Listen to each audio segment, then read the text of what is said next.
houve um tempo no Brasil em que o preso cumpria a pena em regime fechado o tempo inteiro. E por que isso mudou? Posso? Claro, é a praia do João. Olha só, essa pergunta é importantíssima, porque assim, onde está o ovo da serpente, né? Onde começou essa história? E por incrível que pareça, ela também transcende a questão ideológica, tá? Ela começa do ponto de vista da proposta dentro da advocacia criminalista nos anos 70, com a ideia do enfrentamento ao arbítrio, aquela coisa de gente que foi presa sem ter o devido processo penal, que é ele chegar na sentença. Essa discussão começa, inclusive, nos tribunais, no STM, no Tribunal Militar, sobre a discussão dos IPMs. Ela evolui. Só para esclarecer, durante o regime militar, como reação a arbitrariedades percebidas cometidas durante o regime militar. E recepcionadas pelo Tribunal Militar. Você vai encontrar algumas sentenças... O próprio Tribunal Militar... que recepciona esse questionamento vindo de advogados criminalistas, principalmente dos presos políticos. Ele discutindo, dizendo o seguinte, não está sendo respeitado o que estava na Constituição, que tinha sido reformado em 67. Perfeito? Então, tá lá, começa essa discussão. Bem, a origem ideológica, que é essa ideia da criminologia crítica, e a recepção disso dentro do sistema de justiça criminal, começa nos anos 70, ok? Então, de fato, a gente precisa respeitar o processo, devolver... Bem, dessa discussão nasce uma outra perspectiva que vai desaguar no sistema prisional, que é o seguinte: uma das formas de se evitar arbítrio, além de se preocupar durante o processo, é de se preocupar depois na execução, dado que é muito difícil gerenciar um sistema prisional, evitar que ocorram descumprimentos de direitos humanos dentro da cadeia. Em vez de você reformar, controlar isso, qual que foi a primeira opção? Vamos diminuir os casos onde se exige prisão. Isso está escrito, Mota, na mensagem que o ministro da Justiça, em 1977, manda para o Congresso. Aquele chamado pacote de abril ficou muito famoso por conta da reforma que ele fez na lei eleitoral. Mas, na verdade, ele é uma mini-reforma constitucional em 77. E na parte que tratava de direito penal, ele expressamente já iniciava a despenalização de algumas condutas, pelo menos tendo como pena a prisão. Bem, abriu-se a porta, abriu-se a caixa de Pandora a partir daí. Esse processo que nasce em 77, por iniciativa do governo, do ministro da Justiça, atendendo uma demanda dos criminalistas, ela deságua em 84... Lei de Execuções Penais. A Lei de Execução Penal. Então, esse processo está aí. Qual é o embrião dessa ideia? De que, dado que é difícil gerenciar um sistema prisional, difícil nos dois sentidos, difícil de você manter o criminoso preso, garantir os direitos individuais dele, e difícil de evitar, por exemplo, corrupção, aumento de custo, do ponto de vista da gestão. O Estado, é muito claro, e isso a gente precisa deixar isso de maneira cristalina, ele, por incompetência, transfere o custo de manter o criminoso sob controle para o cidadão. Então, o Estado, poderoso do jeito que tem dinheiro, tem recursos, tem funcionário público, ele diz, dado que eu não consigo controlar o criminoso, então deixa o cidadão, às 4 horas da manhã no ponto de ônibus, se virar com ele. Inicia aí esse processo de você buscar elementos na literatura internacional. Por exemplo, nasce daí a ideia de que a função da pena é ressocializar e não controlar daí o criminoso. Daí que surge ressocialização.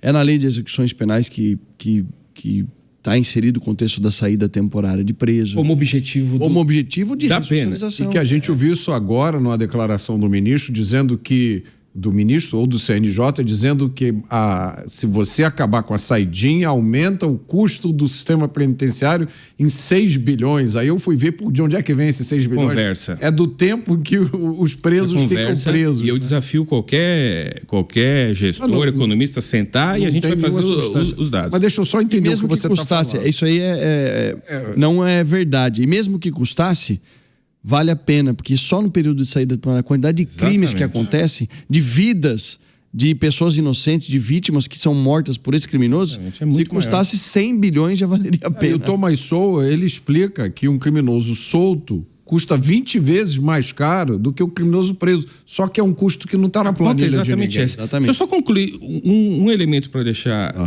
que eu acho que é fundamental. Veja, a ideia da ressocialização é uma hipótese. Você tem a hipótese de que se você obviamente, não aumentar... se você respeitar os direitos individuais do preso dentro da cadeia, não cometer crimes contra ele, esse indivíduo pode se ressocializar porque você colocou ele num ambiente razoavelmente saudável. Mas o ambiente saudável é a chamada incapacitação. Você corta o vínculo dele com o crime, corta o vínculo dele com a renda que ele teve com o crime, e aí você começa a oferecer a possibilidade de trabalho, a possibilidade de estudo. Isso é uma possibilidade. Agora, a função da pena não é baseada numa hipótese. A função da pena é baseada num fator determinístico. Qual é? Controlar o criminoso, segregando-o da sociedade naquele período. Então, como o secretário destacou, se ele receber uma sentença de 5 anos, o custo de 5 anos tem que estar dentro do erário, tem que estar dentro da gestão, porque a gente espera que depois de 5 anos, e a literatura farta em exemplos disso, se deixa um indivíduo 5 anos fora do mercado do crime, quando ele volta, esse cara está mais velho, está sem as suas conexões anteriores. Isso pode favorecer uma possível ressocialização. Percebe que ela é um efeito da prisão, ela não é a razão de existir da prisão. E além disso, né? Mas uma prisão correta, uma prisão que o indivíduo fica. E além de incapacitar individualmente, tem o fator de dissuasão. Daqueles que pretendem cometer o crime e falam, não, eu não vou assaltar alguém, porque eu vou ficar 10 anos preso. Agora, a dissuasão, na verdade, ela acaba sendo no Brasil, posto que está a nossa legislação do jeito que ela acaba sendo um fator de incentivo e não de dissuasão. Porque fala, o cara comete crime daqui a alguns 3, 4 meses, 6 meses está na rua de novo. Sobre o argumento de que no final das contas o que ela precisa é ressocializar. Veja, colocar na lei que a função da pena é ressocializar é a mesma coisa de querer revogar a lei da gravidade por decreto. Ela vai continuar não tem evidência empírica, não tem evidência científica de que se você dá uma sentença e não cumpre a pena, faz o indivíduo deixar de cometer crime. A gente às vezes trata isso com um certo deboche, dizendo que é absurdo, mas a gente precisa voltar para o debate e retirar isso da lei, porque é ela que, aí é difícil, que dá o fundamento. Não, mas então, lá no Congresso, Mota, vou falar que para conseguir pegar um tema relevante como esse, primeiro, e fazer com que isso vá para o plenário, eu até conto como foi que aconteceu. Na primeira eleição do presidente Arthur Lira, ele me chamou e falou, Derrite, você é da bancada da segurança, preciso da tua ajuda. Na primeira eleição dele. Na segunda ele venceu com folga, porque já tinha estruturado um trabalho, enfim. Eu falei, ô Arthur, e nós éramos do mesmo partido, Partido Progressista, do presidente Ciro Nogueira. Eu falei, eu te ajudo. Mas vamos fazer uma reunião com todos os parlamentares, éramos em 26 ou 27, se eu não me engano, e aí você apresenta, e eu preciso de um compromisso seu. Simples, eu preciso que você estabeleça uma semana exclusiva para votações na área de segurança pública. Isso aconteceu. Eu me lembro.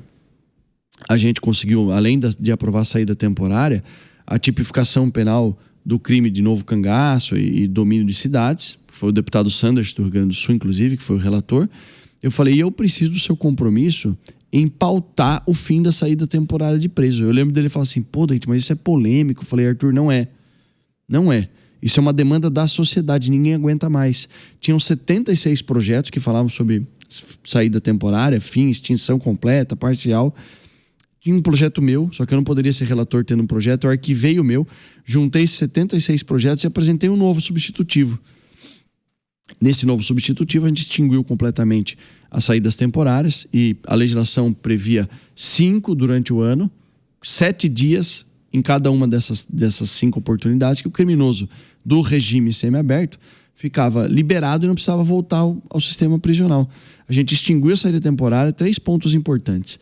A gente retornou a obrigatoriedade do exame criminológico para qualquer progressão de regime, cumprimento de pena, ou seja, está no regime fechado. Para ele ir para o semiaberto, precisa exame criminológico. E do semiaberto para o aberto, também precisa. O que é o exame criminológico? É uma junta, um conjunto de profissionais, uma equipe multidisciplinar que vai avaliar as condições dele para que ele possa progredir de regime. E por que isso é importante? Porque você tem a presença de psicólogo, às vezes até de psiquiatra, e não analisa única e exclusivamente o bom comportamento. Sabe por quê? Se a gente pegar o comportamento do Marcola lá no sistema federal, com certeza é o melhor comportamento que existe. Essa é a regra. Porque ele é líder de facção criminosa, ele não se envolve em nenhum problema. Então, deixou de ser o bom comportamento, passou a obrigar o retorno do exame criminológico. Um terceiro ponto dessa legislação, da Lei 14.843, que estabeleceu o fim da saída temporária, é a possibilidade de uso de monitoramento eletrônico, tornozeleira eletrônica, para outros regimes de cumprimento de pena. Porque a tornozeleira só era usada durante a saída temporária no regime semiaberto. Se a gente está extinguindo a saída temporária, eu já imaginei e falei, então vamos colocar. E por que essa preocupação para outros regimes de cumprimento de pena? Mota, São Paulo, aqui, o nosso estado, 170 mil presos no regime fechado. Hoje, cumprindo pena, em média. 35 mil no regime semiaberto. E sabe quantos, por conta desse absurdo que é a progressão de regime, quantos estão cumprindo pena, entre aspas, porque não cumpre pena nenhuma, no regime aberto? Mais de 300 mil. Nós temos 170 no regime fechado, 35 no semiaberto. E já chegamos a ter 350 mil cumprindo pena no regime aberto, que não cumpre pena nenhuma. O Estado não tem nenhum tipo de fiscalização. E aí, a gente encontrou alguns trabalhos, alguns estudos que identificaram que 50% das prisões realizadas pelas polícias são indivíduos que deveriam estar sob a tutela do Estado. Ou está em livramento condicional, ou saiu na saída temporária e não voltou, ou seja, é procurado pela polícia, ou está respondendo crime no regime aberto. E aí comprova a reincidência criminal, que é uma constatação de um grave problema nosso. Então, aí, dado esse fato, esse dado, na gestão que nós começamos a fazer, primeiro, priorizar onde está o maior dos problemas. É o centro de São Paulo e Baixada Santista? Então, fomos para a Baixada, realizamos uma operação, na verdade, de um avanço que queriam dominar um território e a gente não permitiu que isso acontecesse. Operação Escudo. Operação Escudo, Operação Verão, operações que desmobilizaram 27 barricadas nas comunidades. População da Baixada agradece até hoje o que foi feito e o que está sendo feito. Porque além de realizar uma operação de um avanço do crime organizado de querer dominar um território, a gente aumentou o efetivo em 400 policiais militares. Quase o triplo, né? Sim, é um aumento considerável. Estamos com 4.017 policiais civis em formação na academia de polícia, nas academias de polícia regionalizadas. É a maior posse da história. E, além disso, na Baixada Santista, a gente começou junto, num acordo de cooperação proposto por nós com o Poder Judiciário, que está sendo um grande parceiro nosso aqui. O Tribunal de Justiça de São Paulo é um tribunal sério, está sendo um grande parceiro nosso. Olha, vamos solicitar o uso da tornozeleira eletrônica para esses 50 indivíduos do PCC aqui da Baixada, e o Judiciário, em parceria, começou a chamar os criminosos que estão cumprindo pena em regime aberto, que o Estado não tem nenhum tipo de fiscalização. Vem cá, tornozeleira eletrônica. Se o indivíduo se negar e não for, está descumprindo uma ordem judicial, já passa a ser procurado pela justiça imediatamente. E aqueles que foram, a gente coloca a tornozeleira nele e começa a observar com uma lupa, ou seja, por georreferenciamento onde o criminoso está.